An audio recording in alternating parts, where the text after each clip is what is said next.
Antes de iniciar la clase, nos queda un minuto.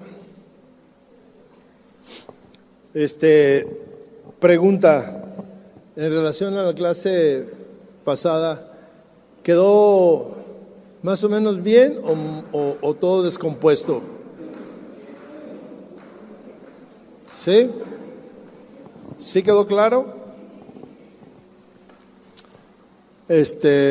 Ciertamente yo les decía que es un poco polémico el asunto, y especialmente cuando, como decía mi abuelo, le andas buscando 3 pies al gato o justificando, ¿verdad? La palabra de Dios es muy clara y no podemos argumentar muchas cosas. Algo que es muy importante, debemos de ver las intenciones de los por qué Dios hizo esto o Dios hizo aquello, porque alguien pueda pensar que solamente con decir dejarás a tu padre, porque así dice literalmente la palabra, dejarás a tu padre y a tu madre, te unirás a su mujer y serán una sola carne, o sea, pues ya nada más es eso y ya. Pero si el Señor dice de esa manera, dejarás a tu padre y a tu madre, y lo analizas un poquito el término, pues en ese tiempo no tenía padre ni madre Adán y Eva. O sea, obviamente que había que tener una relación con Dios. Posteriormente, en el transcurso del tiempo, podemos ver la manera como algunos consiguieron la esposa o el esposo para sus hijos. Lo hacían de una manera ordenada, siguiendo un lineamiento. En el tiempo de Jesús se siguió un lineamiento, y aunque no está, tiene como mucho eco, ¿no?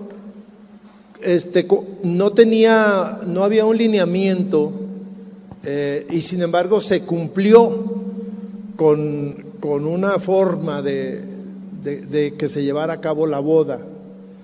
Hoy en día, obviamente que seguimos teniendo lineamientos, y en nuestros días las cosas han cambiado de tal manera. En el tiempo de Jesús no había registro civil, no había bodas legales y religiosas, solamente había una, y solamente era la palabra, no firmaban, ni los testigos, no había testigos. Y ahora tenemos que tener testigos y tenemos que tener padrinos, y todo eso no viene en la Biblia. Obviamente que es difícil decir, a ver, en la Biblia ¿dónde dice? Pues no dice, como tampoco dice que no fumes.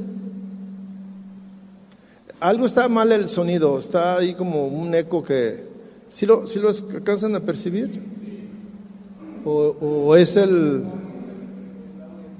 audio? Porque en otras ocasiones me oigo hasta varonil y hoy no. Hoy me oigo raro. ¿Qué le podemos hacer ahí, hermana? Bueno, entonces, bajo este esquema, o lo que le estoy explicando, quisiera que pudiéramos entender que hoy en nuestros días, aunque no viene claramente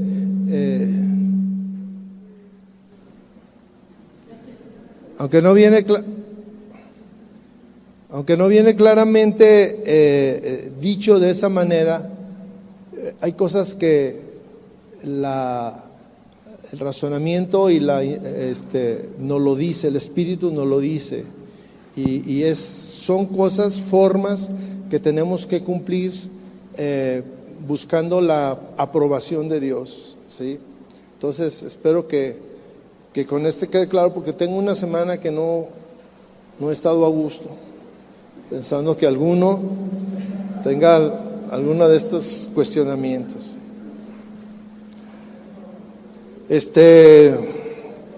Mande. ¿Tienes una duda? Sí. Él va a bautizar a su niña. pero no están casados.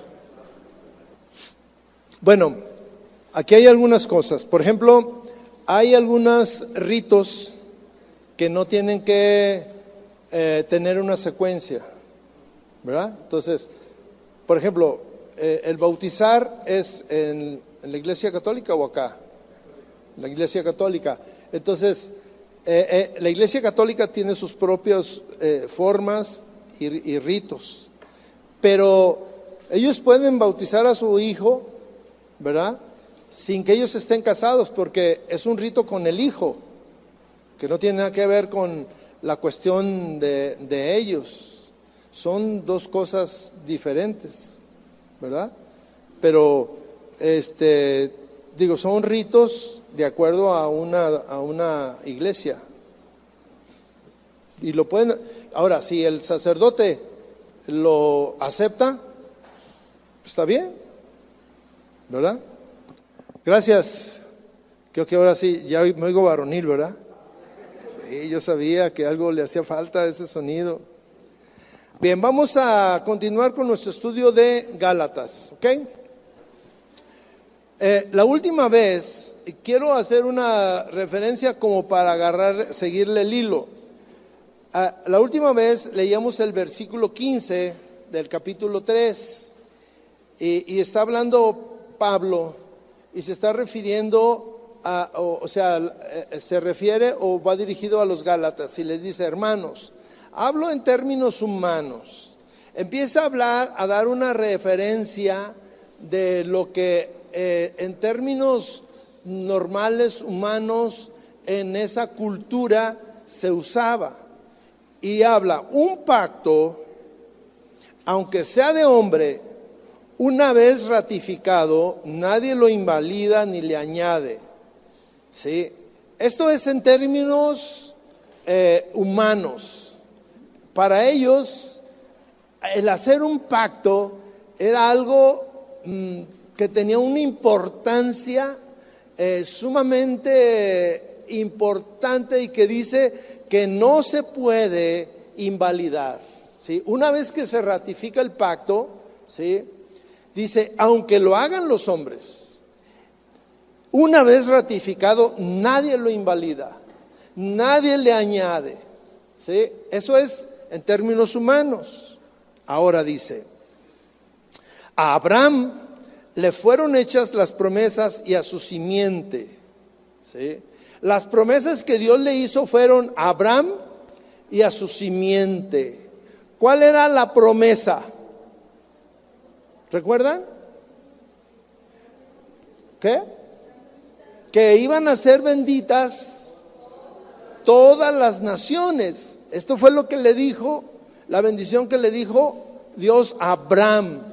Y fue en la antigüedad. ¿Sí? Ok. No dice, y a las simientes, como si hablase de muchos, sino como de uno, y a tu simiente. O sea, está haciendo una aclaración que no es específica para algunas, sino habla de una sola, tu simiente. Y la simiente de Abraham fue regada por todas las naciones. Eso es lo que le dice.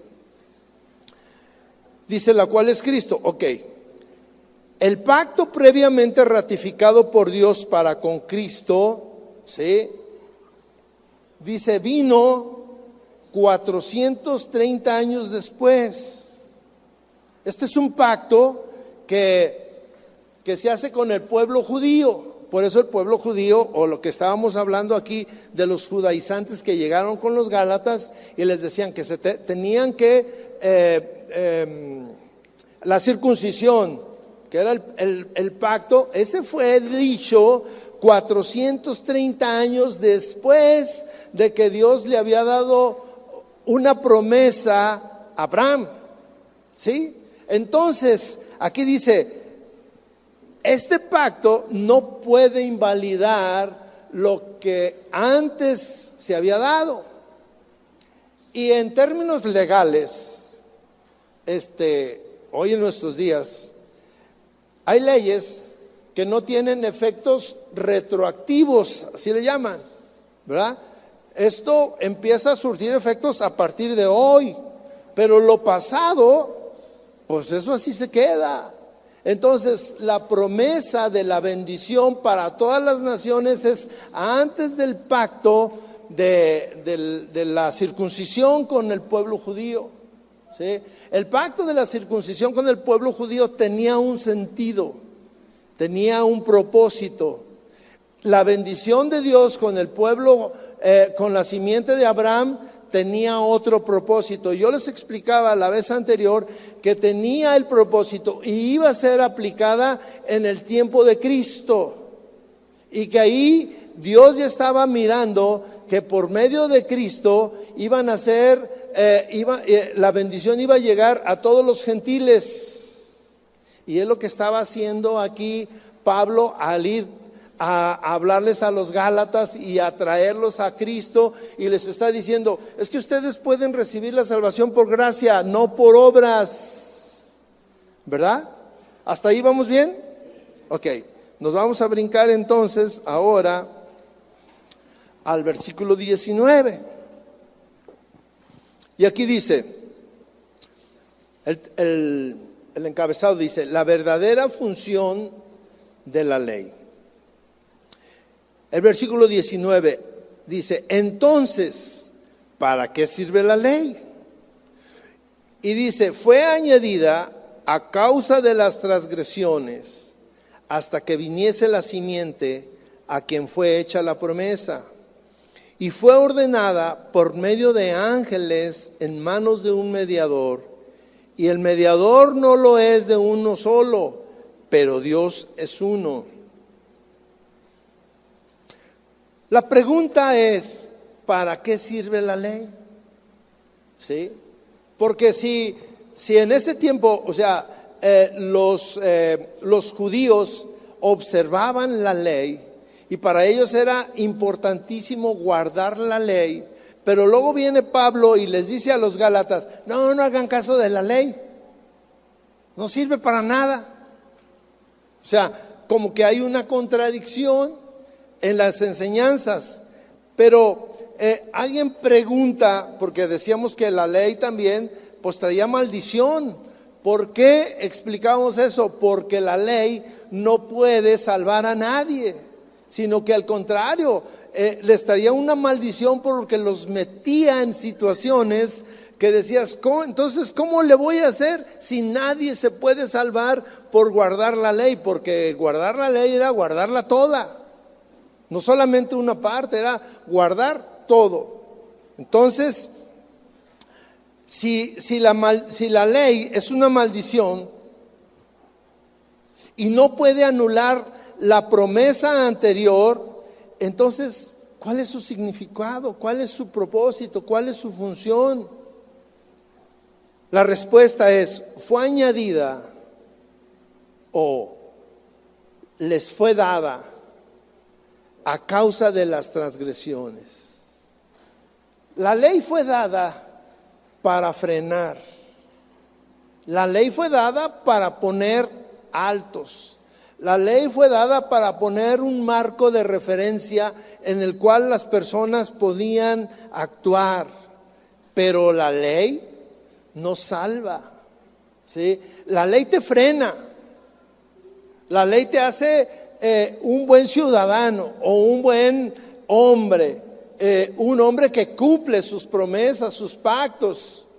Pero más allá de eso, no tiene sentido, porque a la ley hay que añadirle la fe para que pueda cumplir el propósito divino, ¿sí?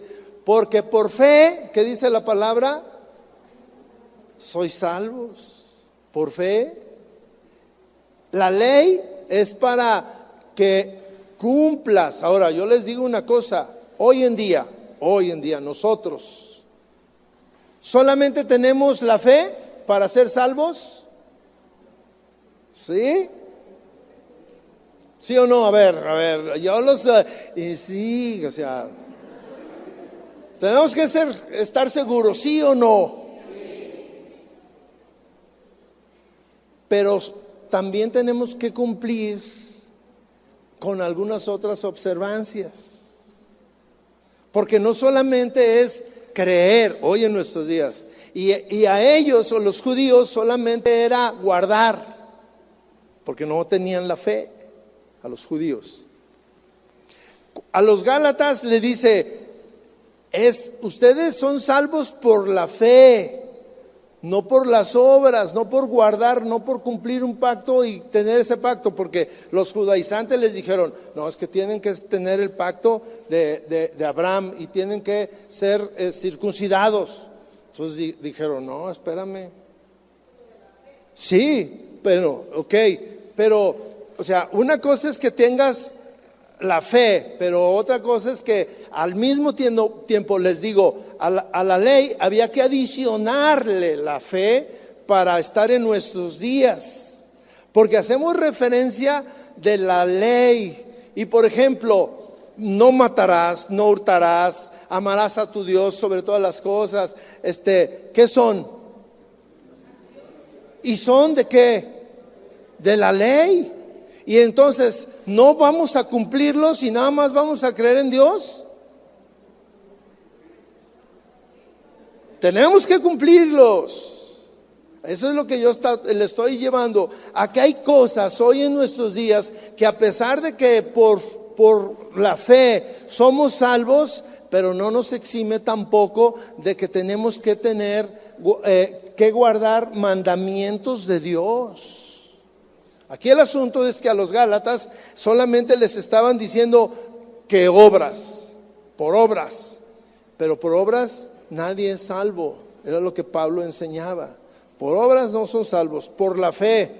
Pero está dando una explicación, el por qué. Fue dado a causa de las transgresiones, porque los hombres no guardaban, estaban desobedeciendo a Dios. Entonces Dios dijo, les vamos a poner leyes y vamos a obligarlos a que hagan obras para que puedan ser salvos. Era porque ellos decían, para entrar al reino de los cielos, para ir al reino de los cielos, había que cumplir con obras.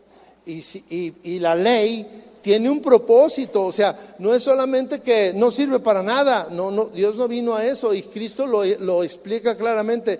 Yo no vine a abrogar la ley, vine a cumplir la ley, pero vine a adicionarle algo más a la ley. Pero ya no es esa carga pesada de que tenías que cumplir con toda la ley para ser salvos.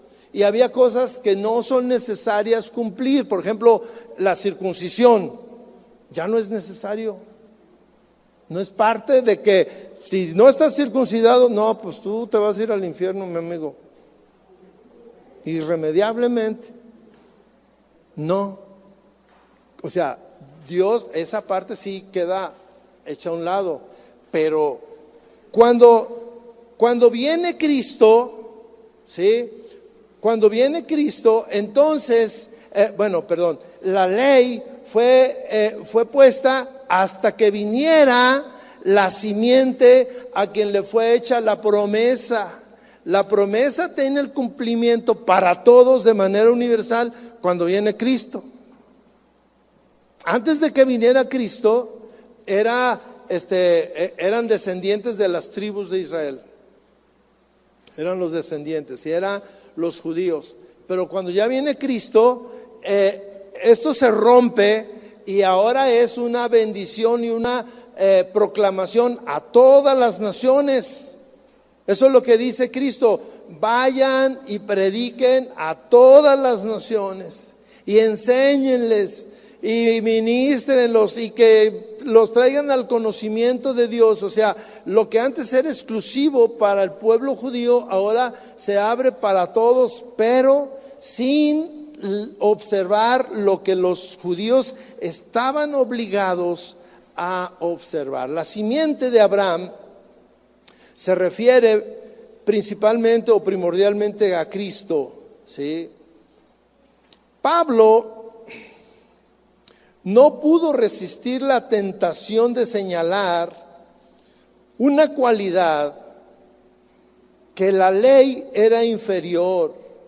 La ley no tiene el nivel de la fe. La fe es superior, ¿sí? Había una enseñanza rabínica, o sea, de los rabinos, contemporánea de esas fechas, que por esa misma razón ellos militaban en su propia premisa. La premisa era que la ley fue ordenada, ¿sí? Que la ley tenía que ser cumplida, pero aquí dice que la promesa es un mandato que lo trajeron los ángeles, y eso la hacía superior a lo que los maestros rabínicos habían enseñado o estaban enseñando. La hacía superior a los judaizantes que habían llegado aquí con los gálatas y les estaban diciendo que observaran esto, que observaran aquello, que no era así de sencillo, que se iban a salvar solamente por gracia. Y Pablo dice, por gracia son salvos, no por obras. Esta bendición de la misma manera vino por un mediador. Fíjese bien, siempre hubo un mediador entre Dios y los hombres, siempre. ¿Moisés fue un mediador o no fue un mediador? Moisés fue un mediador en su tiempo.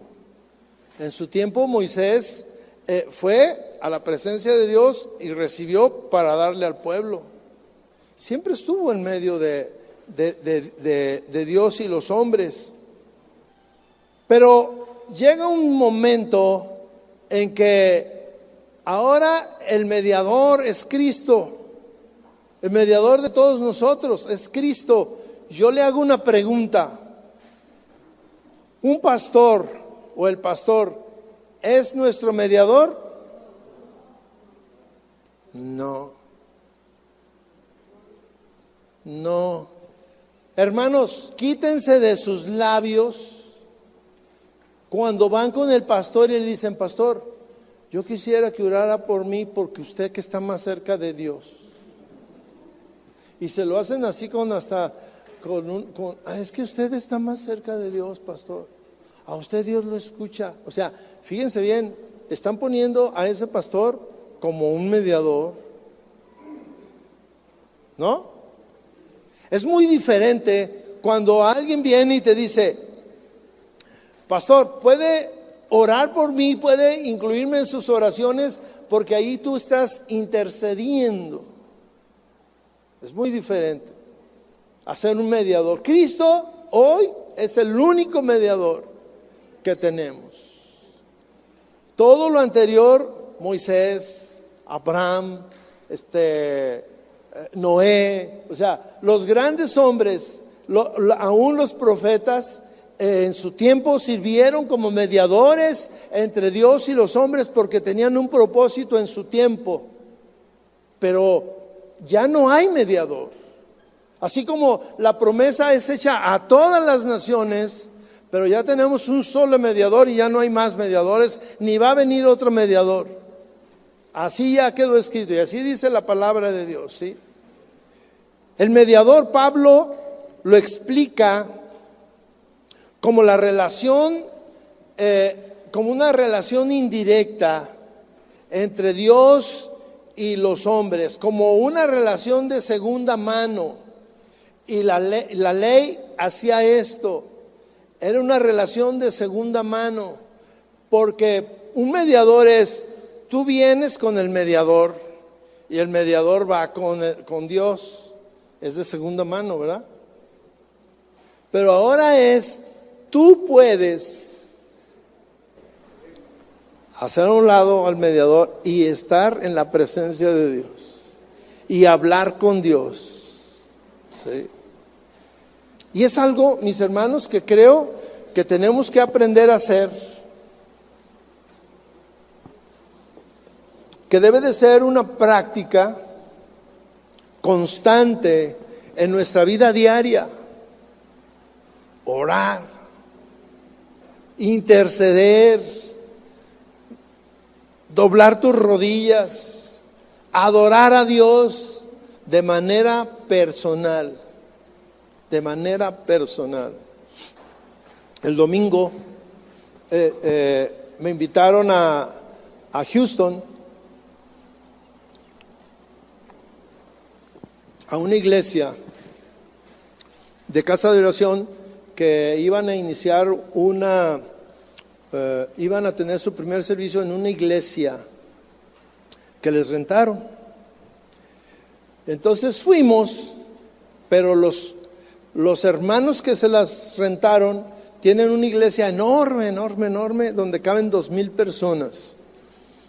Y ese es el auditorio mayor, si lo comparamos con nosotros, ¿verdad? Y a nuestros hermanos de casa de oración les rentaron el auditorio menor, donde es más grande que esto. Y están completamente diferentes, pero le pidieron al pastor de casa de oración que fuera para presentarlo a la iglesia. Y me dijo, pues vamos a ir. Me dijo, somos hermanos morenos. Así me dijo, llegamos, mire, puro negrito. Y bueno, empezó a llegar la gente, y empezaron su alabanza, empezaron su reunión. No, hermano, yo me gocé. Yo decía, tremendo estar en la presencia de Dios. Y mire, me sorprendió, y yo aquí traigo los videos porque estaba tomando video.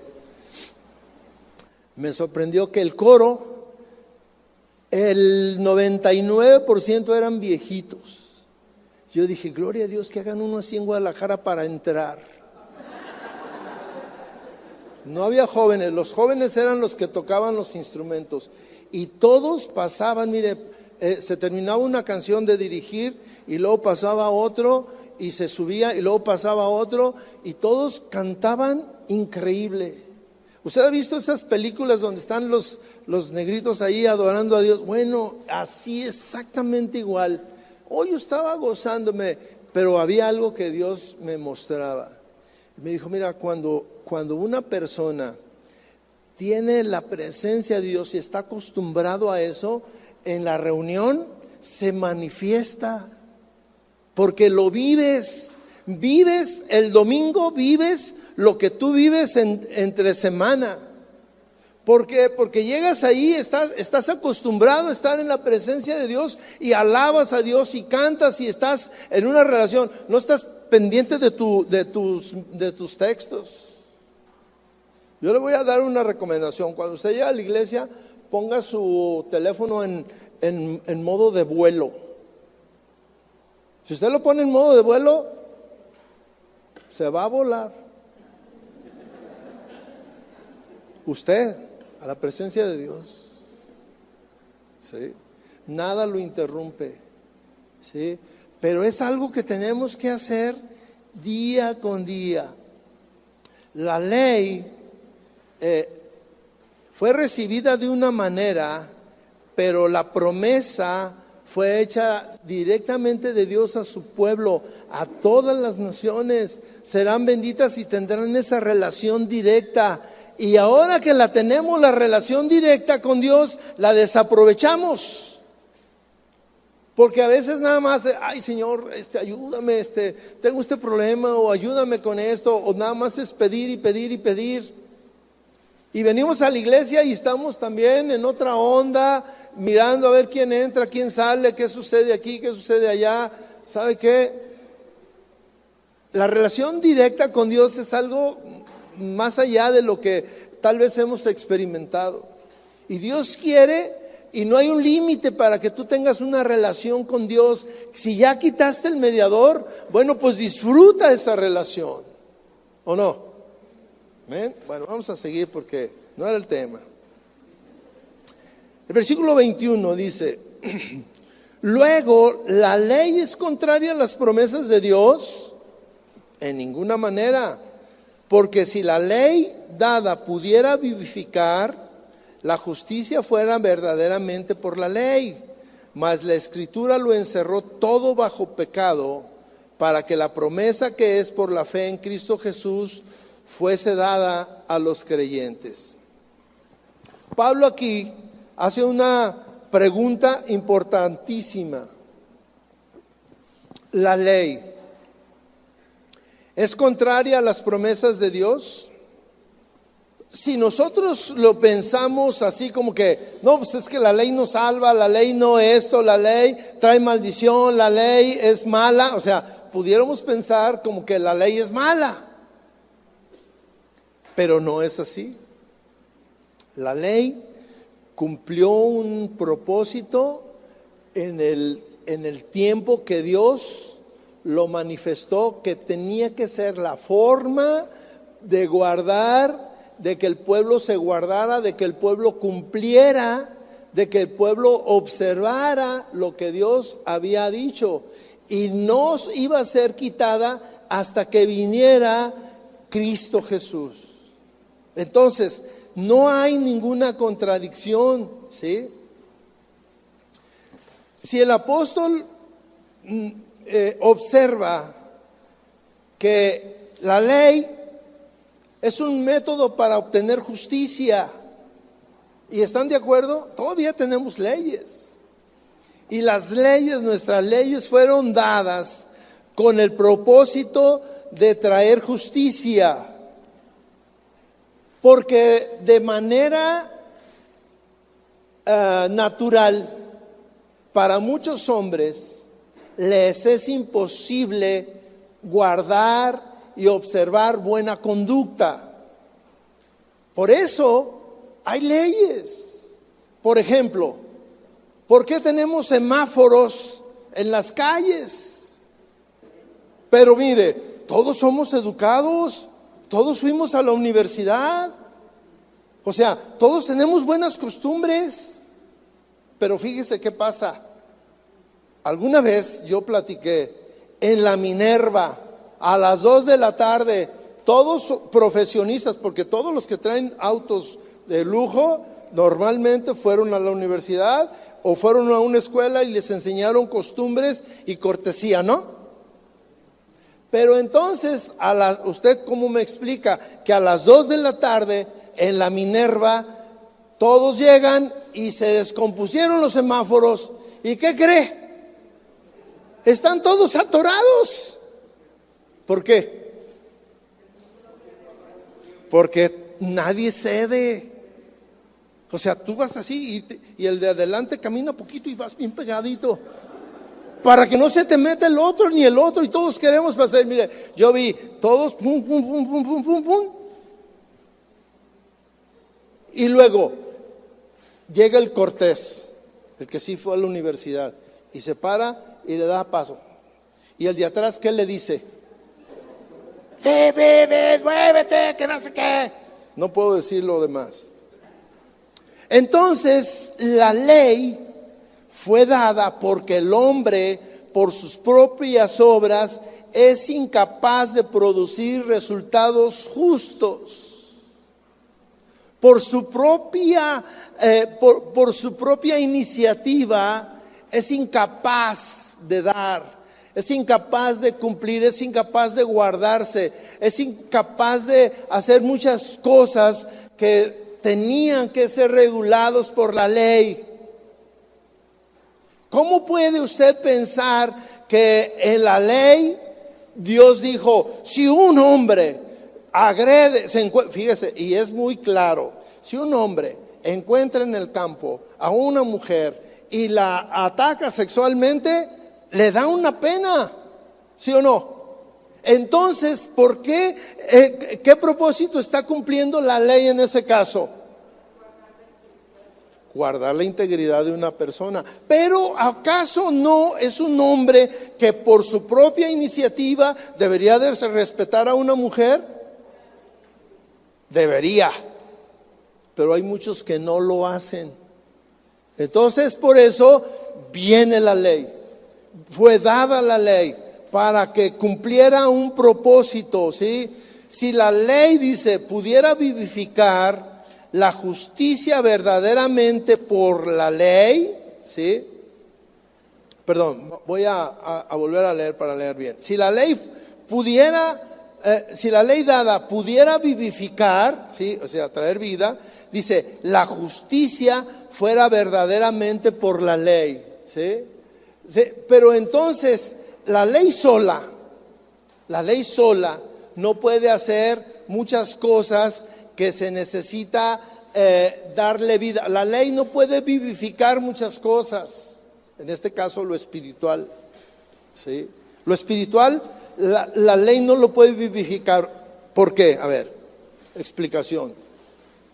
Un hombre, en ese tiempo, vamos a suponer, se guarda la ley, o nosotros aquí vamos a pensar, cualquier persona, volviendo al tema de los semáforos, siempre guarda y cumple el alto, aunque sean las 3 de la mañana. Hay un alto y se para. Normalmente, cuando a las 3 de la mañana te paras, ¿qué le dices?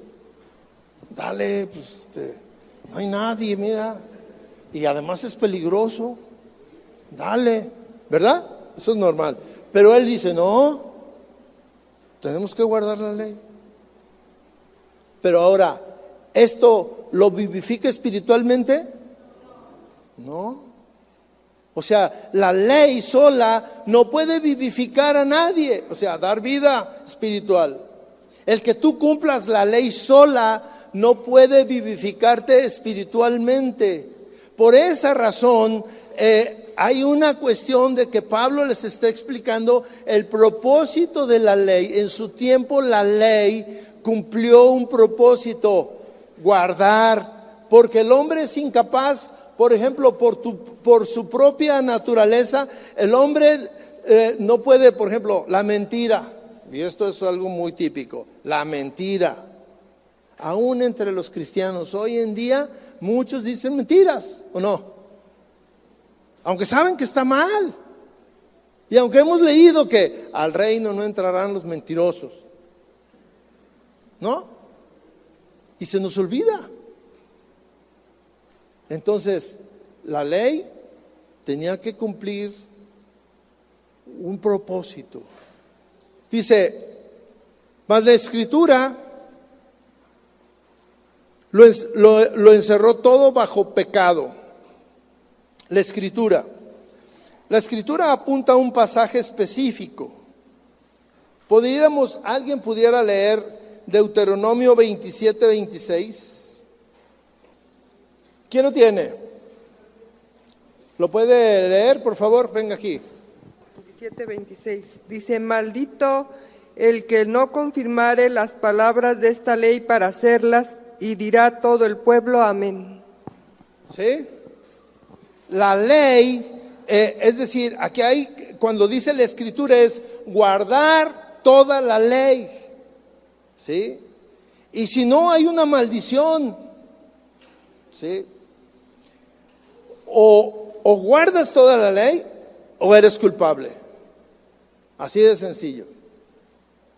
O guardas toda la ley o te haces culpable. La ley lo encerró y todo el mundo entero es esclavo del pecado. ¿Por qué? Porque todo está bajo todo pecado.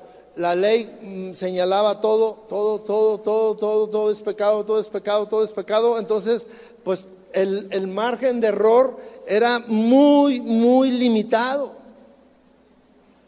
Y casi era por default que todos estaban en pecado. Todos. La misma Escritura declara que el mundo entero es esclavo del pecado, a fin de que lo que fue prometido, lo que prometió Dios, sea otorgado mediante la fe en Cristo Jesús. Y esto es el patrimonio de los que creen. Ahora somos salvos no por la ley, somos salvos por la gracia. Porque Cristo nos ha dado esta bendición. Y aquí se cumple la promesa que Dios le dio a Abraham muchísimos años antes, incluso mucho antes de que apareciera la ley, ¿sí?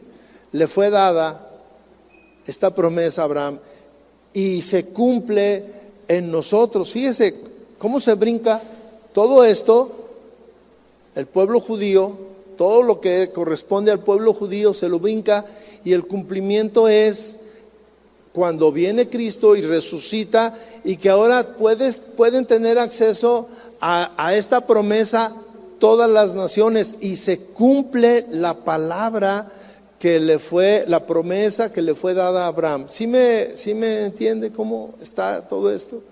Pero en su tiempo, bueno, los judíos eran los que para tener acceso a la vida eterna tenían que guardar la ley. Ahora, hoy en día, vivimos bajo leyes. O sea, porque la ley no se ha terminado, vivimos bajo leyes.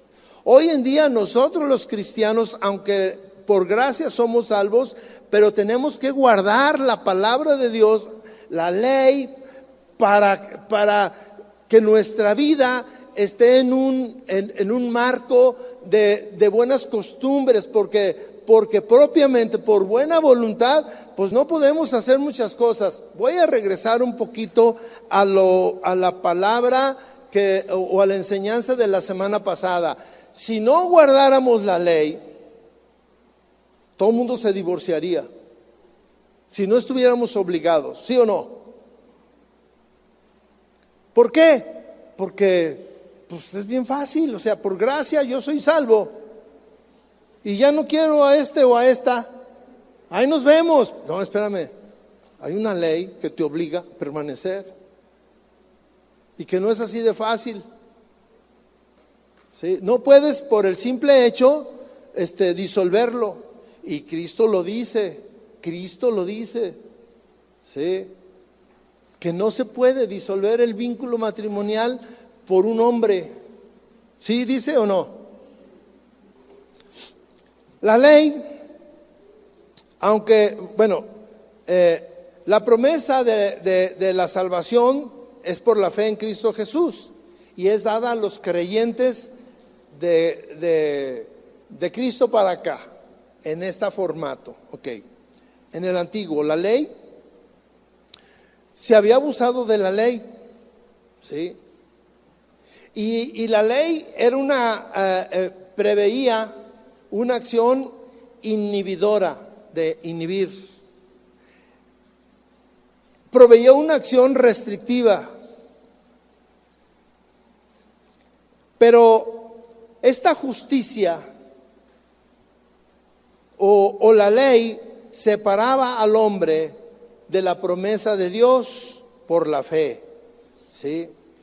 Entonces hay una desilusión en los judaizantes que decían, bueno, entonces, pues qué chiste, ahora estos pues la tienen bien fácil, y nosotros hemos vivido restringidos y guardando y todo. Bueno, pero a los que les tocó vivir en ese tiempo, pues tenían una transición, y esa transición es la que estaba en disputa, porque los judíos decían, no, es que tienes que guardar esto, porque nosotros lo guardamos, esas son nuestras costumbres, tienes que guardarlo. Y Pablo, el asunto que yo les explicaba, Pablo entendió perfectamente bien esto, a pesar de que él conocía la ley de una manera impresionante, porque él mismo se define, y lo vimos al principio, yo era judío entre los judíos y conocía la palabra de Dios, la ley y los profetas a cabalidad, pero lo entendí de tal manera que ahora yo estoy enseñándole a los gentiles y les estoy diciendo que no es necesario guardar toda la ley para ser salvos, porque la salvación es por gracia.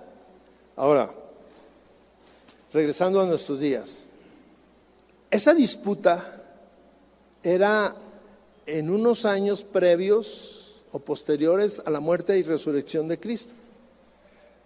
Pablo, y ahí estaba Pedro, que ustedes se recuerdan en el capítulo 2, creo, tuvieron una disputa, ¿sí? Pedro pues era un testigo ocular, él vivió con el Señor. O sea, no habían pasado muchos años y él el tiempo de transición entre una forma y otra. El asunto es en nuestros días. Hoy en nuestros días hay una diversidad de creencias en la palabra de Dios, que unos dicen que si tienes que traer falda larga para ser salvos, y que otros dicen que si tienes que hacer aquello, y que otros dicen que si aquí, y que otros dicen que para ser salvo tienes, o sea, hay una serie de cosas que si ustedes se fijan, bueno, nos hemos desviado de tal manera, pero ya ni siquiera están hablando de la ley. Mire, ya no están hablando de lo que, por ejemplo, aquí los judaizantes estaban cuestionando a los gálatas. Ellos les cuestionaban sus pactos y el guardar la ley y la circuncisión y esas cosas. Hoy en día están hablando de otros términos y otras cuestiones legales que ni siquiera vienen en el Antiguo Testamento. Y sin embargo, mucha gente hoy en día dice que no, que tienes que hacer obras para ser salvos.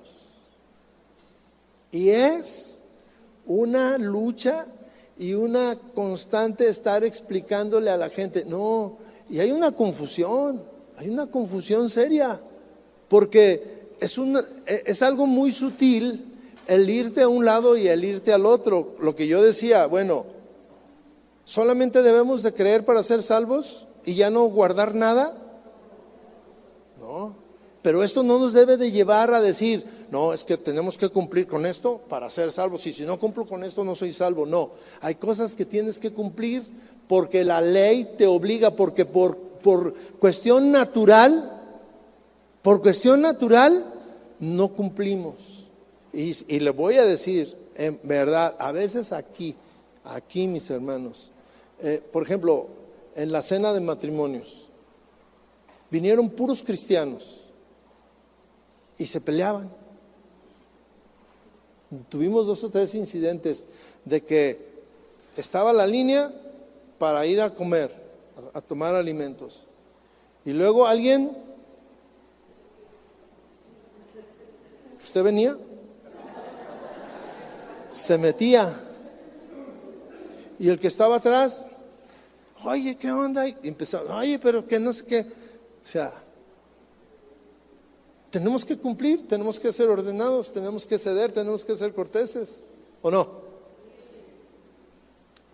Yo, ahora que llegué en el avión, llegamos y luego estaba la línea para, no, mire hermano, nos bajamos del avión, ahí en Houston, y a un lado yo estaba embelesado con un avión enorme, o sea, según yo iba en un avión grande, y ese estaba enorme, y yo estaba ahí y dije, no, es que enorme.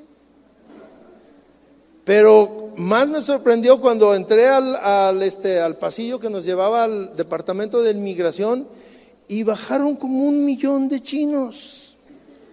Yo dije, no es posible, ¿de dónde sale? De ese avionzote. Dije, córrele, porque imagínate que les das chance de que pasen todos, o aquí voy a quedar 3 horas para pasar, y ya me voy rápido, y ahí estaba. Entonces ya hice línea, pues todos nosotros éramos visitantes, ¿verdad? Los chinos y nosotros. Entonces iban unos chinos que todos se parecen, y me volteo, y luego cuando volteo ya estaba otro adelante. Entonces yo dije, pues ¿qué hago? Ni modo de decirle, hey, pues dije, pues gloria a Dios, hay que se vaya, ¿verdad? Tenemos que guardar la palabra de Dios y dar testimonio con nuestras acciones, porque hay una ley que dice la palabra de Dios. Por ejemplo, dice, quita de ti toda gritería. ¿Eso cómo lo considera usted? ¿Como un mandamiento? ¿Como una ordenanza? ¿Como una sugerencia? ¿Cómo lo considera? ¿Cómo lo considera? ¿Mandamiento o una sugerencia? Porque muchos es una sugerencia, Así lo ven porque siguen gritando. Entonces es una sugerencia, pues dice, pero, o sea, tú y yo nos podemos gritar. La Biblia dice, quita de ti todas esas acciones que no te llevan a tener esa intimidad con Dios, ¿o no? Bueno, ya me pasé. Nos vemos la próxima semana.